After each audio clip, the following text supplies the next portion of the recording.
What's going on, Pizza fam? Listen, before we get into the episode, I just wanted to make a quick shout out to Thrive POS. They've recently partnered with the podcast and they bring an exclusive offer for our listeners. Listen, Thrive POS is not just a POS system. It was built for operators just like us. It's fast, it's reliable, and most importantly, it helps us focus on what matters: our pizza, our people, and our profits. Check out the exclusive offer from Thrive POS at thrivepos.com/Pizza King, or just click the link in the description.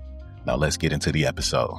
Pizza is not my business. It's like a hobby because I just want people to learn about Argentinian style pizza. But I work in a school. That's why I have the summers off to do the road trip. So I work with special needs kids. I don't even make enough money to live in New York for my job, but I love what I do. Yeah. And I'm not going to give it up. I've been offered the money to open up pizzerias, but I don't want to because I don't want to give up what I do with the kids.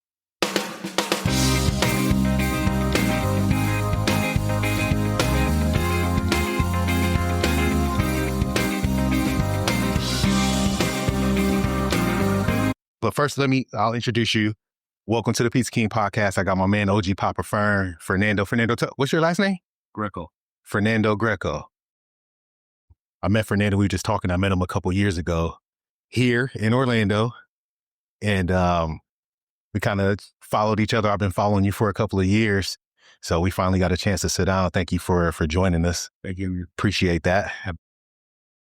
But I wanted to talk about, like, first, your process for being who you, like, first, let's tell us who OG Papa Fern is and what you do. I was born in Argentina. Yeah.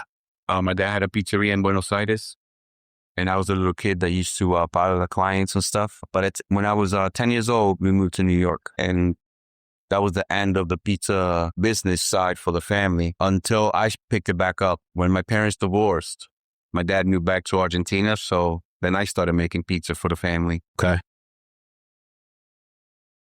And then I also made it for friends, right? And then when I started meeting friends in the pizza business, like, they're like, you gotta, like, nobody knows that this exists. Like, you gotta be like the spokesperson or the teacher of this style of pizza so people know that it exists and represent your country. So even when you started making pizza for friends and family, then you were making the Argentinian style pizza that we see you make now. It's always been that? I mean, I mess around with other styles, yeah, but that was just to play around. It's the Argentinian style. I love it.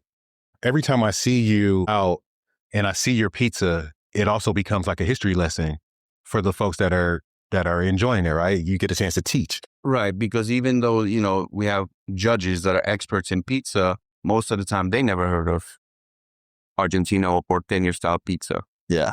Right. So I'm lucky that at this specific expo, you're allowed to talk to the judges and explain why things are the way they are, because it's over the top. The pizza, it has a lot of toppings and a lot of cheese. So some people might not understand and be put off by it, but that's the way it is. And I'm representing my country the way it is, not to please a judge. How did you master the craft in a place like New York where it's not very prevalent, or it's not, really not prevalent at all? Well, right, because it's kind of expensive for the pizzas to be put together. They have a lot of cheese. It has more than, it has about a pound and a quarter of cheese on each pie.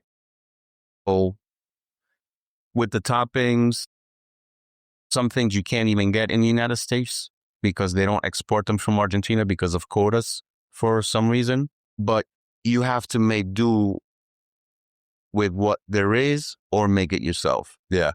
So in the very beginning, when I was learning about more intricate dough styles, that I was trying to stay true to Argentina, and the flour that we use in Argentina is 7 to 9% protein. That's a very low protein profile, right?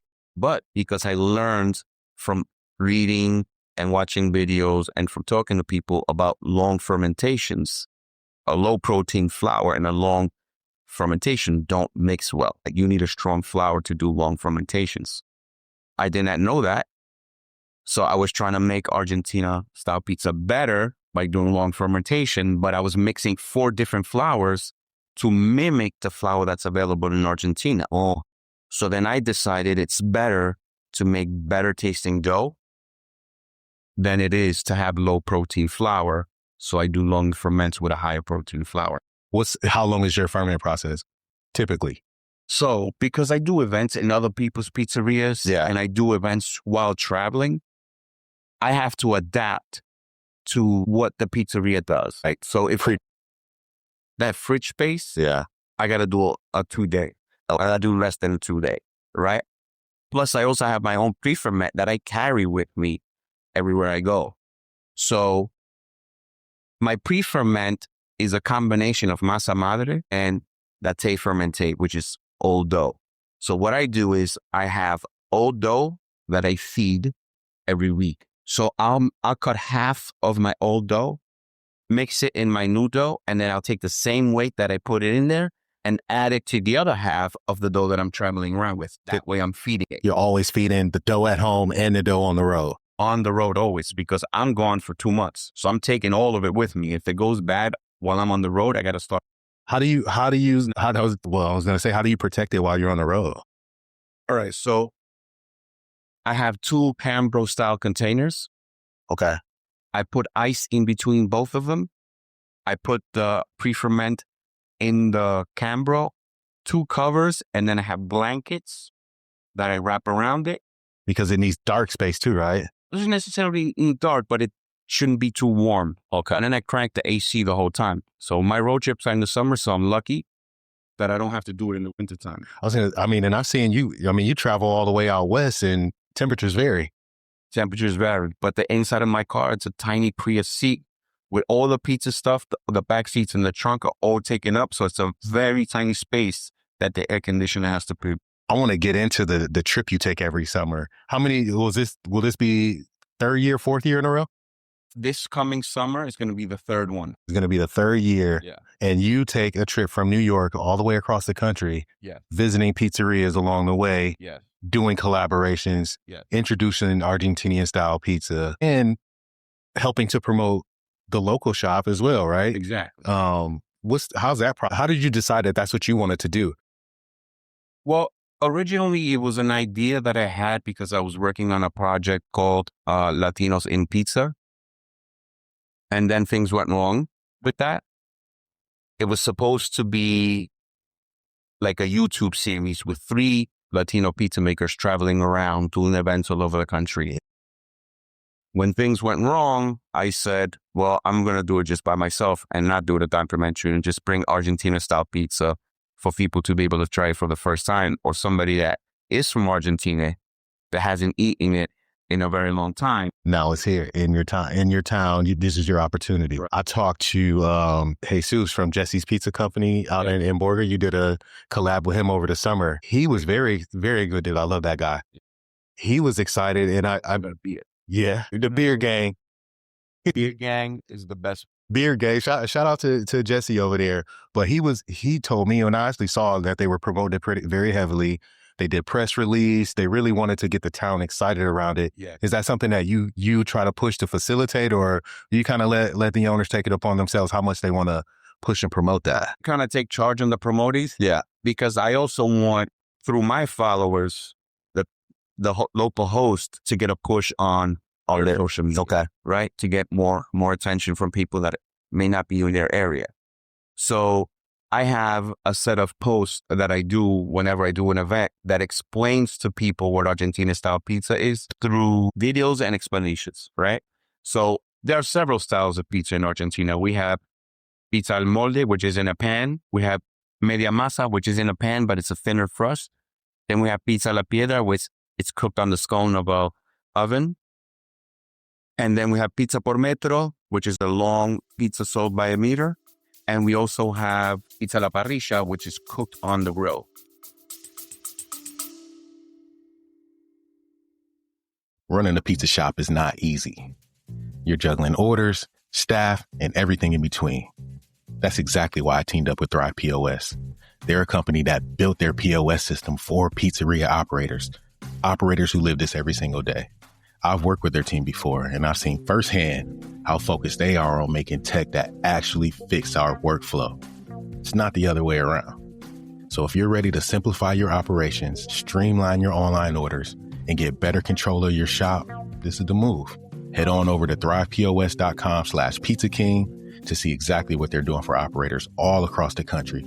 Again, that's thrivepos.com/Pizza King and get the exclusive offer.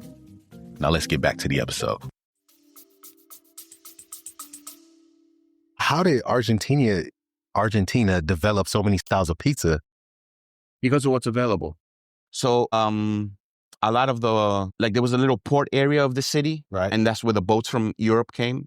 So around that area, there would be very low income housing that people could rent out rooms and things like that. So there were no kitchens. There was nothing that they could use. It was just like a big courtyard and then a whole bunch of rooms that went around it. Okay. Made out of like metal walls and stuff like, like carved out. Not carved, that metal that people use for your roofs of sheds and stuff like that. Like tin metal. But the wall will be made out of that, like right? sheet metal. Yeah.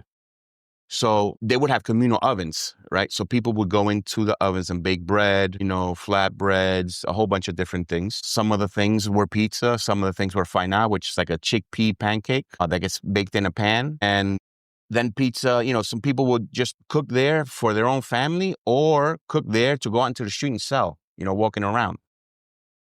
Then bakeries started to make pizza, and they used the things that they have. So they have the big sheet pans, in bakeries. So they will make huge pizzas to cut by slices, like rectangular slices. And they would sell that out of the bakeries. Then eventually, that was in the 1880s, right? It started 1880s, 1870s.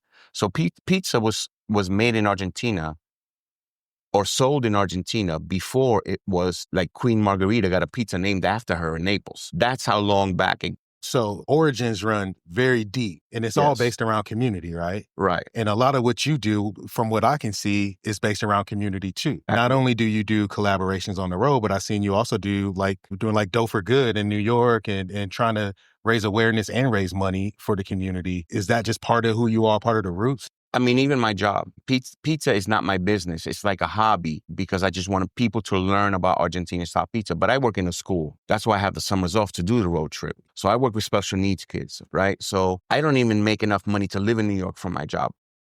But I love what I do, and I'm not going to give it up. I've been offered the money to open up pizzerias, but I don't want to because I don't want to give up what I do with the kids. So what I do is if a kid can't function in the classroom by themselves with just a teacher, they need that one-to-one help. That's what I do.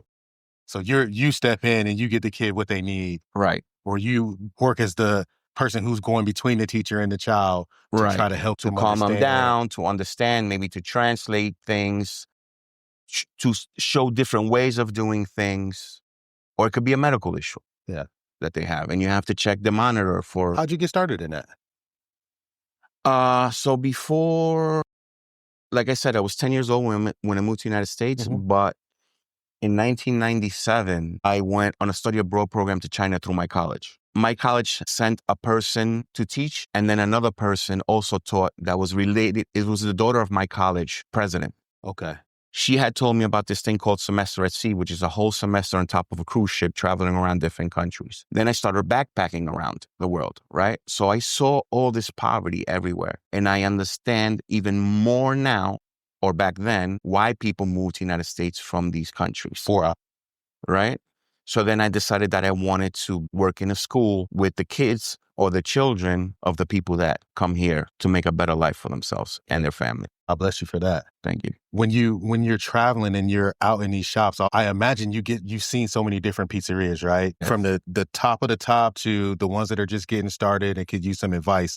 Do you also take the time to try to just help them get over the hump? You know what I mean? There's when you look at my social media, I also post all the pizza that I eat or empanadas or anything like that I eat because I want to help out the local pizzerias, right? And when I do an event and I see things that they're doing, and then I'm like, it would be a lot easier if you change your system a little bit, you give a little tips to make the pizza better and stuff. It's like mini consulting. And then I also learn things from them. You probably see more pizzerias than anybody. Right. I mean, when I think about it, the way you travel and the way you collaborate, I mean, most folks don't get that invite because we're trying to sell something. You're trying to coach you. Let me help your business. But you come in like really to help and promote and make my own pizzas, right? Everybody benefits. Like I go in to a pizzeria and it might be the slowest day of the week, but they're going to get people to come in like on a Friday or a Saturday night. So they end up making as much money as a Friday night or Saturday night with less pizza sales from their side of the menu, but they end up making as much money as a slow day during the week. That's a win-win. Right. And you get to, continue to educate, bring the product to the locals who may be, familiar with the style and just haven't had it in a Or while never or heard can't get about it. Yeah. I still haven't actually gotten a chance to try it. And you made two for the competition. I made two for the it was- competition, but one for the judges and the other one for people to get to try too. I still didn't get any. I started talking. I'm telling my son, oh my God, I started talking. And I turn around, the pizza's gone. You got to be quick on the table. You got to be there before my pizza comes out of the oven because the line forms. The line was there, and I'm like, and I love it because everybody's here. We see everybody, and you start talking, but you turn around, and all the pizza guys hover around the table. And I've been trying to get it, trying to try it, but I guess I got to wait till the next competition. We'll get there. You doing any collabs in Florida? I've done in Florida in the past at two pizzerias, Trato in Avalon Park and the Italian joint in Kissimmee. I have offers. I don't have the time for all the offers that I do because sometimes I have a destination to get to during my road trip, right? So I do Tony Geminiani's Pizza and Bagel and Beer Fest in San Francisco. So I know that I need to get to San Francisco. Then I need to fill in the dots with dates that are not set in stone to get there in time. And then I have to get back towards the East Coast, visit my family in Orlando before going back to New York. Have you seen anything on the road that surprised you? Is there anything that just sticks out that's super cool about being out traveling the country that way?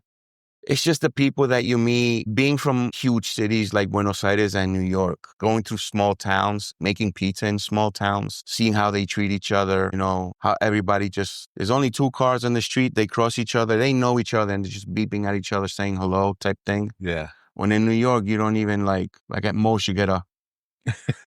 Yeah, I guess that's very different. It's got to be harder to make money though in some of those small towns. Well, I guess you don't need much. You don't need more money, so you don't have to make a ton of money. I think about you and you say, man, my job really doesn't even pay what it takes to live here. So Right. That means you hustler's mentality, right? You gotta find a way to get it and continue to put your message out there and do that. I think that's something that's bred in a big city. So the thing is, small towns, if they have a pizzeria, they usually do well if they're good. It might be a chain, but if they have another pizzeria that's doing it for the love and not just for the business, they're going to kill it. Yeah. I came from the chain side of things and, we won't say the name of the company, but they dominated the small towns, right? Mm-hmm. They were all about getting those, we would call them the one-store towns. Right. You got 50, 60,000 people in an area. That store is going to kill it as long as you execute.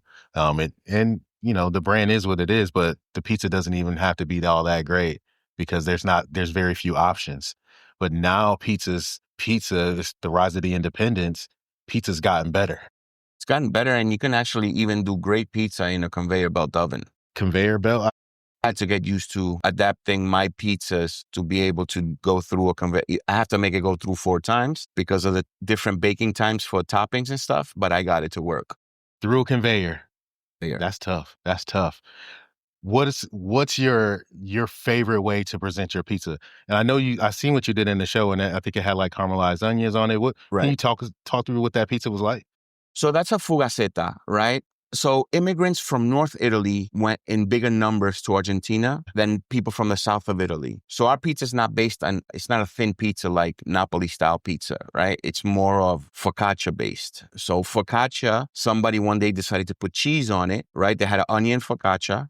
They put cheese on it, so it became a fugasa con queso because in the dialect of the Northern Italian, fugasa means focaccia, right? So it became a fugasa con queso, right? Then focaccia with cheese. Then somebody is like, all right, let's put the cheese on top of the dough and then the onions on top, and then became a fugaceta. Some people call a fugaceta only if it's stuffed, like dough, cheese, onions.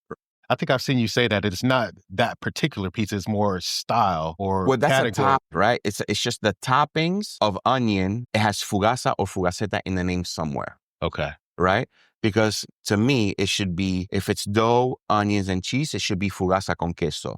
If it's dough, cheese, onions, it should be called fugaceta. If it's dough, cheese, dough, onions, it should be called fugaceta rellena, which means stuffed. And some people call it fugaceta if it has ham also. Okay. So if you have dough, ham, cheese, dough, onions, it should be called fugaceta rellena con jamón. So It call makes it more what it sense. is. So we need to unify the names, but it goes against tradition. And that's Yeah. what people are fighting that. Do you see, and I know you're passionate about what you do in the schools, but do you see a point where we see a pizzeria, somewhere that is serving a full Argentinian style menu? So like I said before, cost-wise, it's very difficult because you saw my pizza's that big and I put 1.25 pounds of cheese on it. You have to charge $50 for the pizza. So how many markets can support that? I don't know. Now, if it's a bar that serves pizza and that people are drinking while they wait 40 minutes for their pizza, they're ordering empanadas. Yeah. Because that's another thing. The Spanish and the Italian cultures melted together in Buenos Aires, and pizzerias were owned by both Italians and Spanish immigrants. So it's pizza So and it's empanadas. pizza and empanadas in the same place, right? Then it makes sense, right? Like you have places like, what's the Chicago style? The deep dish, the Chicago deep Right. dish. That also takes Like 40 Giordano's, minutes. yeah. So if you have a full bar and people are drinking and people order appetizers and then people order dessert, they come out, if they order one pizza, they take up a table for 2 hours, they order 4 Cokes. It's 4 people sitting in a table for 2.5 hours, and their bill comes out to like $30. It makes no sense. You can't do that. Well, you can't make any money doing that. Right. So, and I've even heard, people in Chicago, that's not their go-to style for, we're a weekly pizza family. That's more of when we got visitors in town, we take them out for something fancy. That might, We'll go sit down and do that, but that's not really what they're eating weekly in Chicago, right? But they don't have the slice culture that we have in New York, right? And also in Argentina. Because you get pizza by the slice in Argentina and you take it to go, you stand there and eat, or you can take it to go. But it's just a completely different thing, right? How many places have a full sit-down bar, full menu type of restaurant? Yeah, it's tough. How many pizzerias in New York survive that don't sell New York style pizza? They always have to introduce New York pizza. Once they realize. Yeah, I had a buddy try to do Detroit style in the middle of Brooklyn. Well, he's in Park Slope. And it was just, he goes, it was really hard. And he took over a New York style pizzeria and changed the menu. That's tough to overcome. Yeah.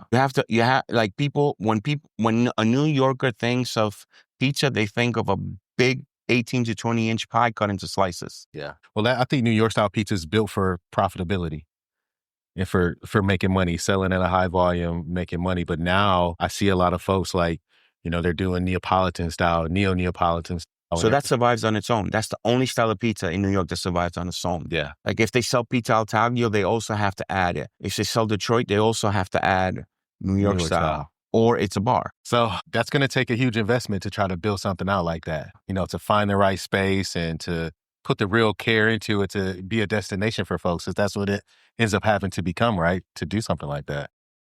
And if it's in my case, I need to not be there before 3:00 because I'm going to be with the kids in the school. Yeah. So I'll be there for dinner service. That's a lot of trust and care with such a delicate product. Yeah. That's very tough. But I think I like what you're doing. You're moving around, you're educating, and that's the goal. You get to see the whole country, and you're touching a lot of pizzeria, making a lot of friends, I'm sure. Yes. A lot of good people in this industry, yourself included. And the best thing about coming to expos is seeing those people that I only see once or twice a year at different expos. Yeah. I'm glad that there's more shows now because it gives us more opportunities. You went to Columbus? Yes. How was that? I didn't make it to Columbus. Was that a good show?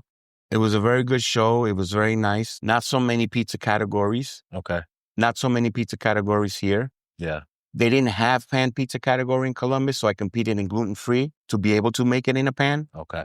And it came out great. So I'm thinking about now doing a free-only event in New York because people are always hitting me up when you're going to do gluten-free, when you're going to do one event a year, only gluten-free pie. I like that. I saw you do like a pizza crawl too. Yeah, I have a friend, Andrew. His Instagram is Overworked Asian. He started some pizza crawls to build community. You know, too many people just spend, friends online and never meet face to face. Yeah. So he created these pizza crawls to go to different pizzerias once a month. So people get to hang out, and meet new friends. And just Difficult make friends now, man. Yeah, just hang out, eat pizza. Yeah. Talk shit, whatever it is. Walk around. I like that. If you ever come to Tampa, let's do a pizza crawl. For sure. There's actually in Tampa, you guys have, I think it's called Chiatata or something like that. That somehow, I don't know the whole history of it, but Cubans took it over. It's an Italian style, but Cubans took it over and they have it in Tampa in bakeries. At Alessi's Bakery. Had it? I haven't had it, but I'm familiar with it. And it's they've been around Tampa forever. I want to try forever. That. I'll go get some, I'll go try it and send you pictures of it. We'll find it. Wait until I go. Come. I'm coming back for the holidays.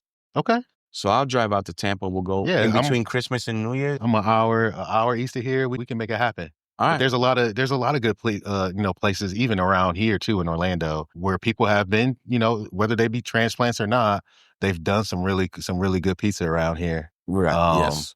So even a lot of New Yorkers are here and making some good pies here in Orlando. So Florida's on the come up. I know we get a bad rap on pizza, but Florida's got some really good pizza makers around here too. It's haters that say there's no good. Listen, I've traveled. I put 10,000 miles on my car every summer. Traveling around. There's good pizza everywhere. Everywhere. As long as somebody cares about what they're doing, it's going to be good. Nice. It's going to be good. You're on the tour schedule. You're going to do Expo. Are you going to do Expo? I hope so. But we know you're going to do San Francisco. Yes. With Tony G's festival. We like seeing you here in Orlando. Where else can people find, come out and try you just in that public space without having to, and you're great about updating your collab schedule. Yes. Your Instagram, like your, like the group on Instagram. I don't know what it's called. Broadcast. The broadcast channel on Instagram. Your broadcast channel, you're one of the most active and you keep your updates on. I update.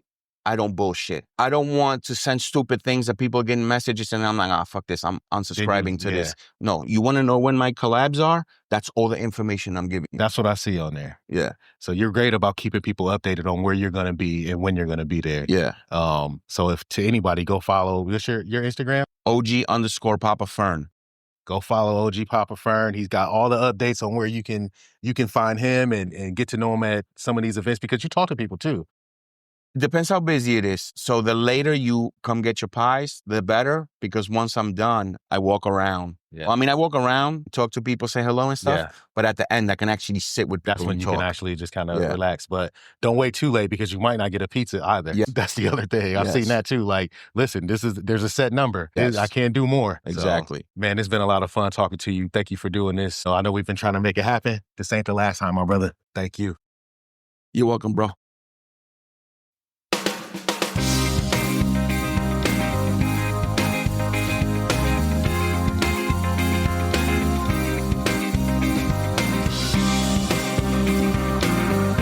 If you've gotten any value out of this episode or any of our other episodes, I need you to do me a favor. Go leave us a review. Every review on Apple, every 5-star rating on Spotify helps this show find more operators just like you and helps them get that same value that you're taking away from this episode. And as a thank you, anytime somebody leaves a review, sends me a screenshot, just DM me a screenshot of your review, I'm going to send you a free gift, something awesome, something cool. I'll send you a gift, whoever leaves a review. That's the challenge. Go leave a review, DM me a screenshot of it, and then I'll get you something. I got you something special from your boy. Now let's get back into the episode. Peace.